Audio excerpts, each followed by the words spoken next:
Ok. Cuando vamos a calcular el dominio de una función, el primer paso es siempre interpretar cómo es la ecuación, ¿ok?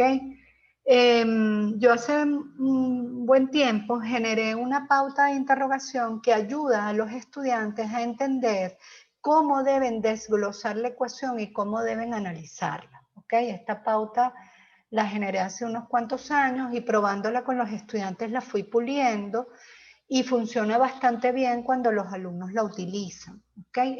¿Para qué te sirve? Para analizar la ecuación. Entonces se trata de una serie de preguntas. La primera batería de preguntas es preguntarte si la función tiene denominador, identificar cuál es ese denominador. ¿Con qué está asociada este par de preguntas? Pues debemos recordar que la división entre cero no está definida en el conjunto de los números reales, no existe ningún número que dividido entre cero dé otro número. ¿Por qué? Porque cuando multiplicamos por cero siempre va a dar cero. Por lo tanto, se deben excluir del dominio los valores que hacen que el denominador dé igual a cero. Entonces, ante una ecuación busco dónde están los denominadores y esos denominadores deben ser diferentes de cero. Esa es la condición, diferente, que no es lo mismo que mayor que cero, eso significa que debe ser positivo, o menor que cero, eso significa que debe ser negativo. Aquí lo que estamos buscando es que no dé el valor cero, ¿ok? La siguiente tanda de preguntas tiene que ver con la definición de raíces de índice par. ¿Okay? La segunda tanda de preguntas dice así, la función tiene raíces de índice par, ¿cuál es la cantidad subradical o radicando? ¿Esto con qué tiene que ver? Con que recordemos que las raíces de índice par no están definidas en el conjunto de los números reales, porque todo número elevado a exponente par siempre da positivo. Es decir, ¿qué es lo que yo quiero decir aquí? Que se deben excluir los valores que hacen que la cantidad subradical dé un valor negativo. Aquí me comí algo. Las raíces de índice par con cantidad subradical negativa, yo lo agrego y se los envío, no están definidas en el conjunto de los números reales. ¿Ok? Entonces siempre obligamos, esto ya ustedes lo aprendieron en cálculo 1, a que las cantidades subradicales de las raíces de índice par sean positivas. Y la tercera tanda de preguntas tiene que ver con las funciones trascendentes. ¿Cuáles son las funciones trascendentes? Las que no podemos obtener dividiendo polinomios. Las trigonométricas, las logarítmicas, las exponenciales, las inversas trigonométricas, ahora las hiperbólicas, las inversas hiperbólicas. Todas ellas son las que llamamos funciones trascendentes. Entonces, cuando vamos a analizar la ecuación, nos preguntamos, ¿la ecuación tiene funciones trascendentes? ¿Cuáles son las trascendentes? Trigonométricas, logaritmos, exponenciales, hiperbólicas, inversas hiperbólicas, etc. ¿Cuál es el dominio para cada una de esas funciones? ¿Cuál es la expresión que sustituye a la variable x en esa función trascendente? ¿Por qué? Porque la expresión que sustituye a la variable x tiene que cumplir lo que cumple la x en la función notable, ¿ok? Entonces, se debe respetar el dominio de cada función, por lo tanto, se deben excluir los valores que hacen que la expresión que sustituye a la x en el dominio, en la función trascendente, dé como resultados valores que no están en su dominio. Esta pauta funciona para cualquier función, valga la redundancia, que estemos estudiando. No importa en qué cálculo estemos, del 1 al 8000. Hacer este desglose de la ecuación siempre nos va a llevar a plantear las condiciones correctas. Entonces es importante no perder esa pauta de vista. ¿Ok? Ahora, ¿qué debemos hacer para calcular el dominio de una función real de variable real? ¿Cuáles son los pasos a seguir? Lo primero es que debes analizar la ecuación y plantear las condiciones que te permiten calcular el dominio. Lo segundo, resolver las condiciones planteadas. Las condiciones siempre son de dos tipos. O diferencias, cuando un denominador no debe dar cero, ¿qué pongo? Diferente de cero. O son inecuaciones. ¿Qué significa eso? Mayor que cero, mayor igual que cero, menor que cero, menor igual que cero. Luego debemos hallar el dominio como el resultado de la intersección de todas las soluciones que se obtienen para cada una de las condiciones. ¿Por qué la intersección? Porque la intersección es la operación de conjuntos que nos permite encontrar todos los elementos que están al mismo tiempo en todos los conjuntos. Entonces, yo debo garantizar que todas las condiciones se cumplan. Y la única manera de garantizar que todas las condiciones se cumplan es encontrando la intersección de esas soluciones que dan esos conjuntos. Luego, no debemos perder de vista que en toda función en la que se compone una función trigonométrica con una inversa trigonométrica o viceversa, hay posibilidades de simplificación. Pero nosotros no debemos simplificar nada sin primero hallar el dominio. ¿Por qué? Porque el dominio es lo que nos garantiza la equivalencia entre las dos funciones. Dos funciones son iguales cuando tienen el mismo dominio, el mismo rango y la misma gráfica. No cuando tienen la misma ecuación, no cuando tienen ecuaciones que simplificando me da una igual que otra si el dominio o el rango son distintos. Entonces eso no lo podemos perder de vista. La equivalencia entre dos funciones se garantiza a través del dominio del rango y de la gráfica. ¿Ok? Por eso esta condición o esa advertencia, mejor dicho, es muy importante. Entonces, con esto ya en mente, pues vamos a hacer ejemplos, porque yo voy a ir explicando esas cosas aplicadas a cada uno de los ejemplos. Como siempre, cuando hay algo que no entiendo, me preguntan, ¿de acuerdo? Acuérdense de revisarme el chat, si hay alguna duda por el chat, me lo comentan. El ejemplo 1, yo voy a empezar con dos funciones muy sencillas, donde nada más está la inversa trigonométrica, para entender cómo se trabaja eso de unión y de intersección en este tipo de función. El ejemplo 1 dice, halla el dominio de la función f de x igual a arco coseno de 2 sobre x. Primera cosa que hago, me ubico en la función notable que está involucrada en esa función. ¿Quién es la función notable que está involucrada en esa función que yo debo analizar? Arco coseno de x.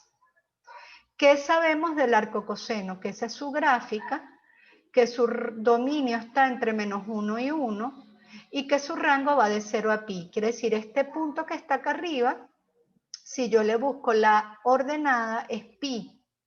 Y este punto que está aquí, si yo le busco la ordenada, es 0. Y este punto, donde ella tiene la intersección con el eje Y, sus coordenadas son 0 pi medios, ¿ok? Ahora, si yo comparo esto con esto, ¿de qué me doy cuenta? Que lo que aquí estoy llamando X es lo que aquí ha sido reemplazado por 2 sobre X. Entonces esto yo lo debo entender para poder usar mi pauta de interrogación de manera correcta. Entonces voy utilizando mi pauta. Mi primera pregunta que me hago es si hay algún denominador por allí, sea cual sea, donde él esté, no importa en qué parte de la ecuación, analizo esa ecuación y veo que hay un denominador. ¿Cuál es ese denominador? Este señor.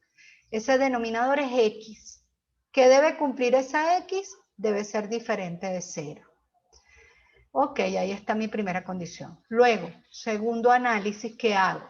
¿Hay raíces de índice par en algún lugar de esa ecuación? Cuando veo ahí no hay raíces de índice par. Por lo tanto, no tengo riesgo de obtener raíces de índice par con cantidad de subradicales negativas. Sigo a mi tercera tanda de preguntas. ¿Hay funciones trascendentes allí? Pues sí, claro, ella es una función trascendente. Ella es arco coseno de 2 sobre x. Ah, 2 sobre x está reemplazando a la x en la función notable. ¿Cómo se comporta la x en la función notable? La x está entre menos 1 y 1. Es mayor o igual que menos 1 y es menor o igual que 1, porque este punto, menos 1 pi, es un punto de la gráfica, y este punto 1, 0, también es un punto de la gráfica. Por lo tanto, menos 1 y 1 son valores posibles para esa x. Cómo se comporta la X en la función notable, se debe comportar 2 sobre X en la función que estoy analizando, porque 2 sobre X está sustituyendo a la X. Entonces la sustituye en todo el rol. Ok, entonces ¿cuál es mi condición 2? 2 sobre X debe ser mayor o igual que menos 1, pero al mismo tiempo 2 sobre X debe ser menor que 1. Porque al mismo tiempo, mira, esta función es continua y aquí entre menos 1 y 1 se está definiendo un intervalo continuo, ¿ok? Cuando yo planteo esta condición, voy a ir un momentico a la pizarra. Cuando yo planteo esta condición, cuando yo digo X pertenece al intervalo menos 1, 1, eso es en notación de intervalo. Eso equivale, es lo mismo que decir X es mayor que menos 1 o igual o menor que 1. Esto es lo que se llama intervalo continuo. El valor de X puede satisfacer al mismo tiempo las dos condiciones. Aquí se está definiendo una desigualdad que debemos resolver usando la operación intersección. ¿Ok? Ya vamos a ver qué pasa en otro tipo de funciones. Lo vamos a ver en el segundo ejemplo. Entonces, esa es una desigualdad continua. Por lo tanto, ¿cómo yo la voy a resolver? Resuelvo esta parte y lo que me dé lo intersecto con la solución que me dé esta parte. No lo puedo trabajar simultáneo porque tenemos variable en el denominador. Y acuérdense que las inecuaciones son sensibles al signo. Usted si va a pasar multiplicando esa X, usted tiene que analizar si es positiva o si es negativa, porque si esa X es negativa, el signo cambia. Entonces la recomendación es no trabajes multiplicando desigualdades por la variable. Usa el método del análisis de signos como lo estudiamos en cálculo 1. ¿Ok? Ya vamos a ver eso. Entonces la condición 1 se debe al denominador. La condición 2 se debe al dominio de la función arcocoseno. Ahora fíjense, esta expresión tiene el denominador X. Y cuando yo resuelva esa condición 2, no puedo aceptar división entre 0. Por lo tanto, la condición 1 está incluida en la condición 2. Porque el denominador que tiene esta expresión es el mismo que me está produciendo esa condición. Entonces, no hace falta resolver las dos condiciones, con trabajar la número 2 ya es suficiente. Por lo tanto, el dominio va a ser lo que me dé la solución 2, porque la solución 2 ya incluye a la condición 1. ¿Cómo resolvemos eso? Dividimos esa desigualdad continua en 2. La llamé 2.a, es la desigualdad menos 1 menor o igual que 2 sobre x, y la desigualdad 2.b, que la llamé 2 sobre x, que la llamé 2.b, y es 2 sobre x menor o igual que 1. No la pueden trabajar simultáneos, es decir, no pueden sumar ambos miembros, restar, si no hacen el análisis de la variable, y normalmente no lo hacen, así que la recomendación es sepáralo. ¿Cuál es entonces la solución 2? La solución 2 va a ser lo que me dé la solución 2.a intersectado con lo que me dé la solución 2.b. ¿Ok? Entonces resuelvo una, resuelvo la otra y la intersección de las dos soluciones es la respuesta. Entonces vamos a resolver esto tal como lo aprendimos en cálculo 1. Empiezo con la 2.a. Lo primero que hago es ese menos 1 pasa sumando al segundo miembro. Si ese señor pasa sumando y sacamos mínimo, fíjate que si el más 1 pasa sumando a este miembro, queda hacia esa expresión la parte mayor que del símbolo, ¿ok? Entonces cuando saco mínimo obtenemos 2 más x entre x mayor o igual que 0. Fíjense que en cálculo 1 ustedes aprendieron el método de los 4 pasos para resolver inecuaciones. Primer paso, compara con 0, que fue lo que hice aquí. ¿Cómo vas a comparar con 0? Suma pasando al uno de los miembros todos los términos a través de las operaciones de suma y de resta. Segundo paso, saca mínimo y factoriza si es posible. Tercer paso, halla las raíces del numerador y del denominador. ¿Qué significa hallar las raíces del numerador y del denominador? Busca para qué valor 2 más x te da exactamente 0, es decir, resuelve la ecuación 2 más x igual a 0, que nos da menos 2, esa es la raíz que representé aquí. Esa raíz la pongo cerrada porque aquí me dice puede dar igual a 0, dice mayor o igual que 0, por eso va cerrada. Y busca las raíces del denominador. ¿Cuál es la raíz del denominador? X igual a 0, pero como es una raíz del denominador, anula el denominador, esa raíz debe ir abierta. Fíjense que la recta quedó dividida en 3 intervalos, de menos infinito a menos 2, de menos 2 a 0 y de 0 a infinito. Tomamos un valor de prueba de cada intervalo y sustituimos en la fracción y vemos qué signo nos da. ¿Ok? Si tomo un valor de prueba aquí, 8, 2 más 8 positivo entre 8, positivo más entre más da más. Un valor de prueba entre menos 2 y 2, por ejemplo, menos 1, da 1 en el numerador, menos 1 en el denominador, más entre menos da menos. Y aquí, si tomamos un valor de prueba, va a dar menos entre menos da más. Queremos los mayores o iguales que 0. Por lo tanto, queremos los intervalos donde nos dio positivo. Donde nos dio positivo, de menos infinito a menos 2. Puedo incluir menos 2 porque aquí dice igual a 0 y menos 2 es la raíz del numerador. Unido con el intervalo que va de 0 hasta infinito. 0 abierto porque 0 me anula el denominador. Repito el procedimiento con la inecuación 2.b. ¿Ok? Entonces repetimos el procedimiento, 2 sobre x menor o igual que 1, el 1 pasa restando, sacamos mínimo, y al sacar mínimo, ¿qué es lo que ocurre? Pues obtenemos 2 menos x entre x mayor o igual que 0, buscamos las raíces, en el numerador es x igual a 2, que la tengo aquí, va cerrada, porque admite igual a 0, la raíz del denominador 0 va abierta porque no existe la división entre 0. Tomamos valores de prueba, ¿verdad? Y al tomar valores de prueba, aquí hay un error en este símbolo es menor que, porque si esto pasa restando, ahí va menor que, disculpen, vamos a arreglarlo.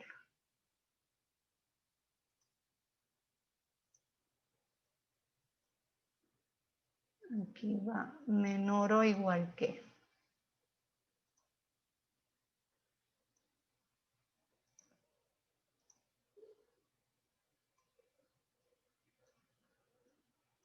Porque el 1 pasó restando, ¿ok?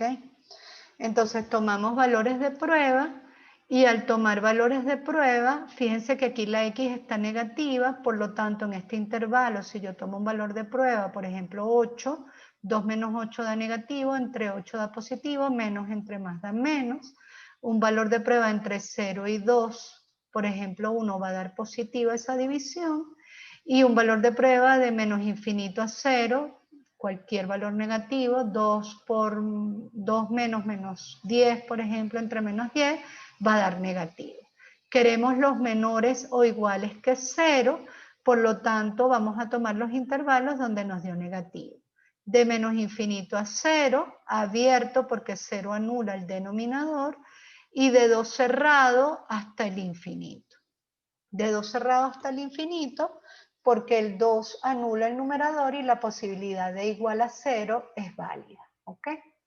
Ahora, ¿qué hacemos para obtener la solución? Para obtener la solución, pues hacemos la intersección de la solución 2b con la solución 2a. Y aquí hay otro error porque esto no es a, esto es b.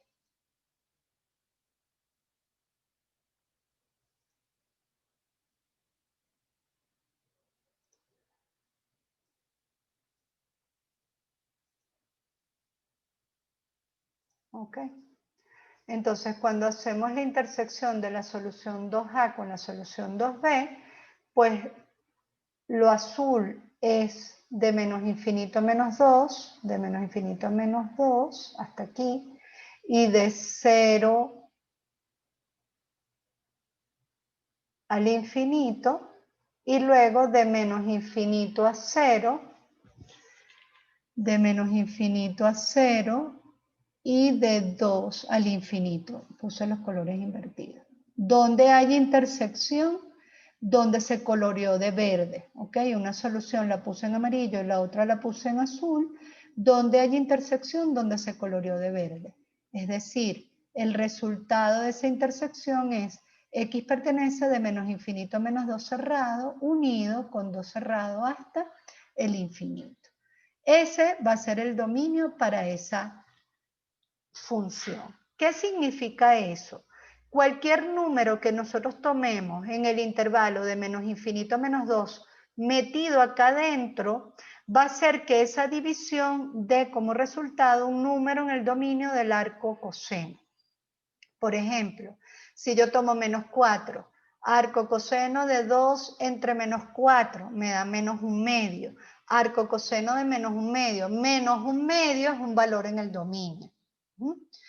De 2 a infinito, lo mismo. 8, 2 entre 8 me da 1/4. Arco coseno de 1/4 es un valor en el dominio. Entonces nosotros encontramos los valores de x que hacen que esa función exista, ¿sí? Como una función real de variable real. ¿De acuerdo? ¿Preguntas?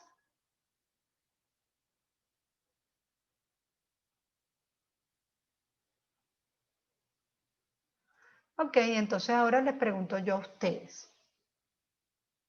Sabiendo que el dominio de la función arco coseno de 2 sobre x es x pertenece de menos infinito a menos 2, unido con el intervalo de 2 infinito, ¿cuál es el valor para cada una de las siguientes expresiones?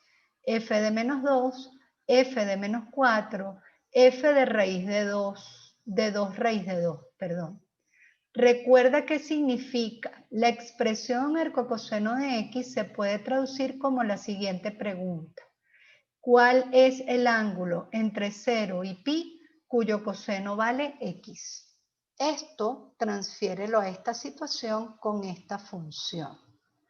Entonces les doy 2 minutos para que hagan esos 3 ejercicios.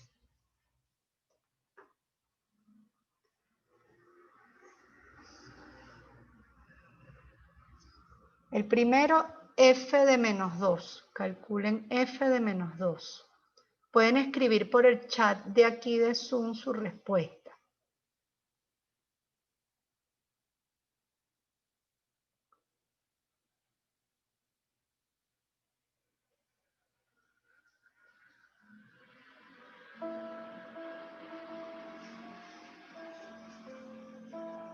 Voy a buscar la hojita donde yo tengo la solución.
Ya le digo, profe.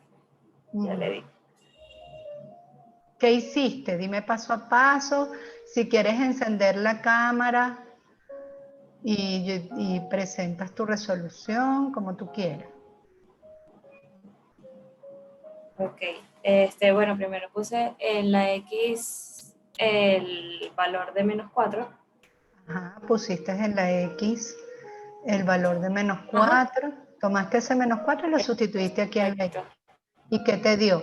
¿Arco coseno de quién? Exacto.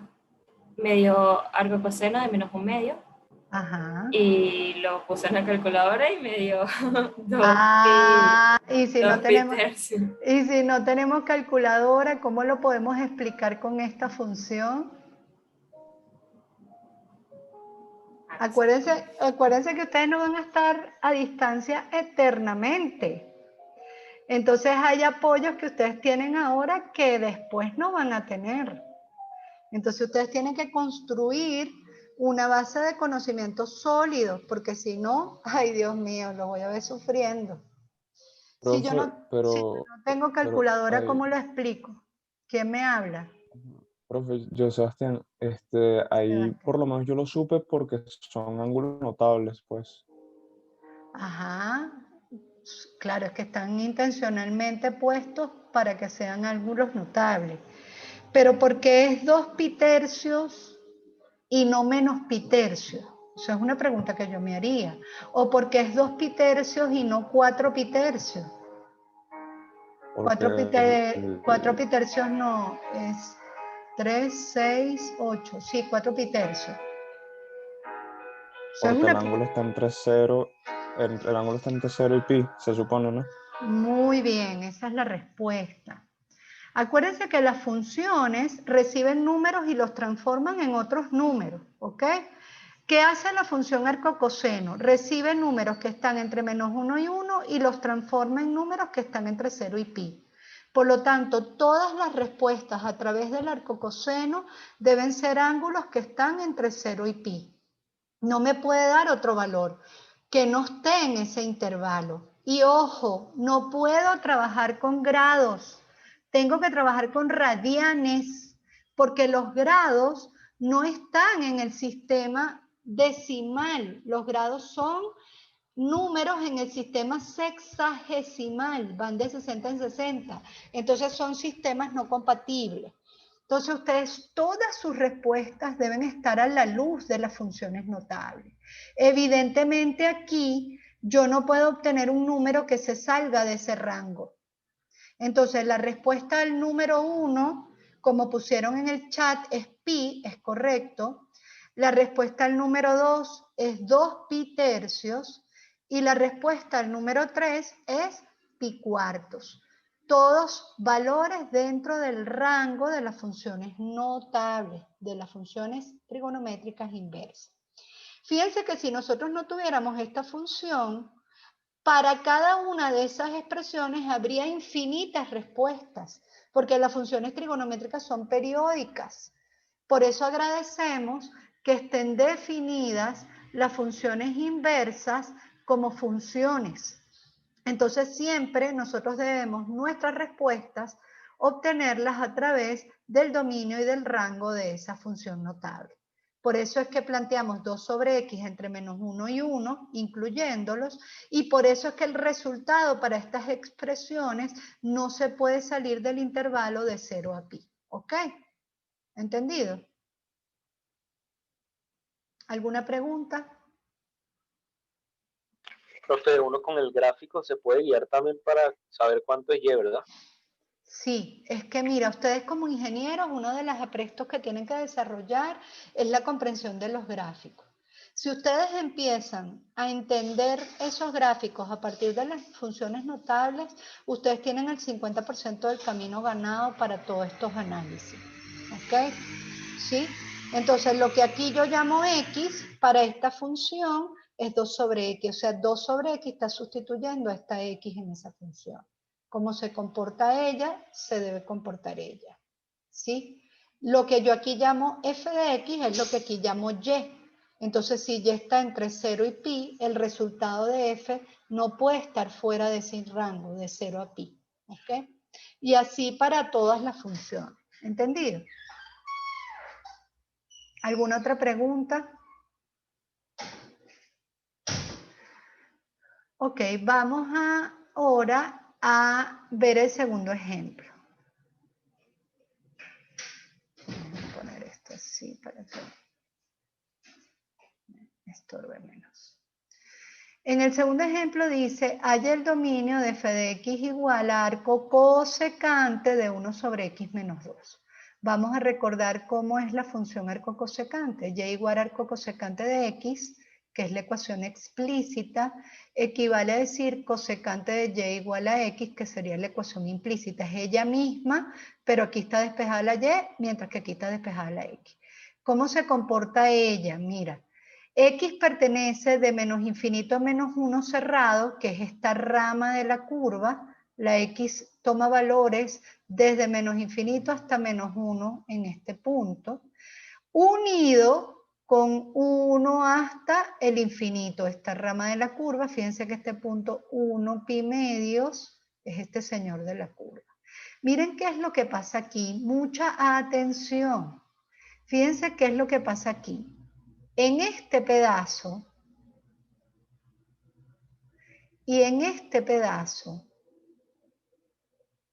no hay gráfica. Toda esta zona de del plano no tiene gráfica. ¿Dónde hay gráfica?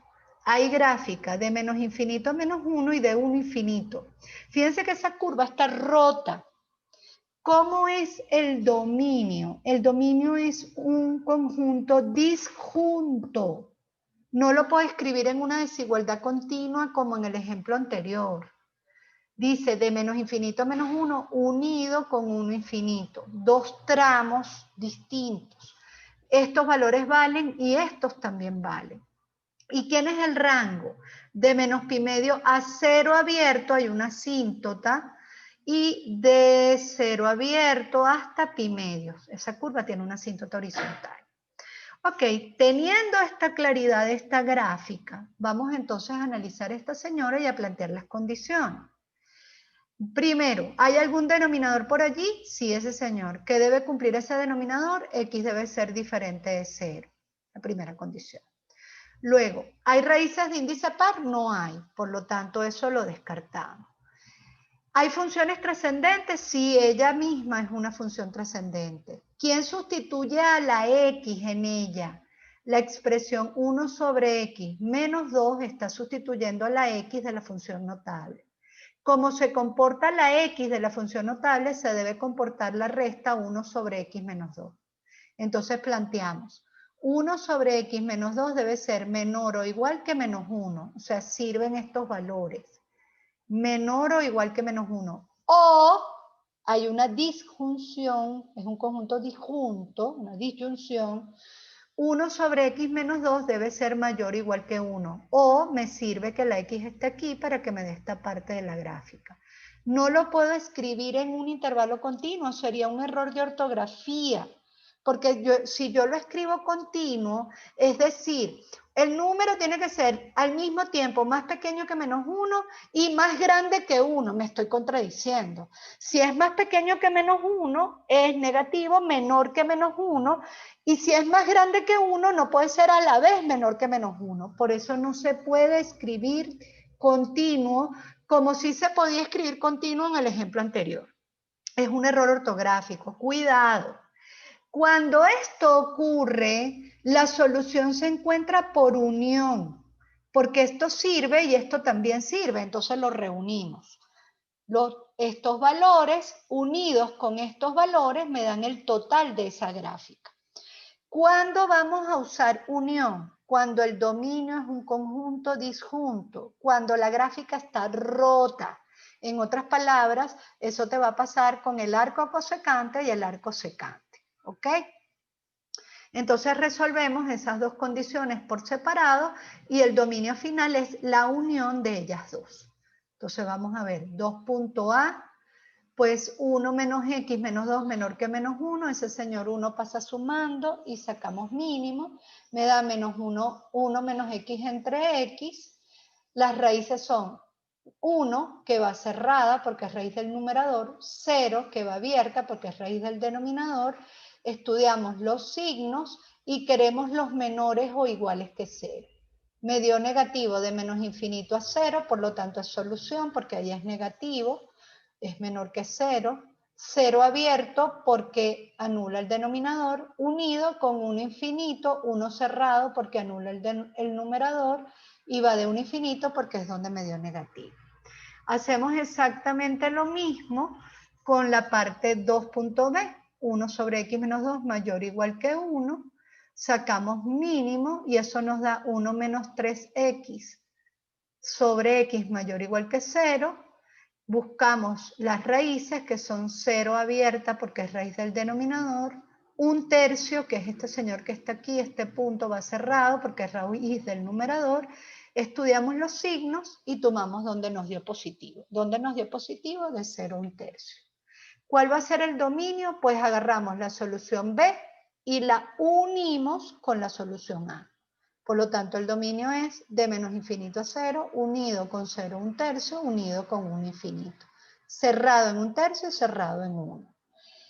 Estos valores de la variable, cuando lo metemos aquí adentro, hace que esa resta esté dentro de este dominio. Esa resta va a dar mayor o igual que 1 o va a dar menor o igual que menos 1, por lo tanto la función existe.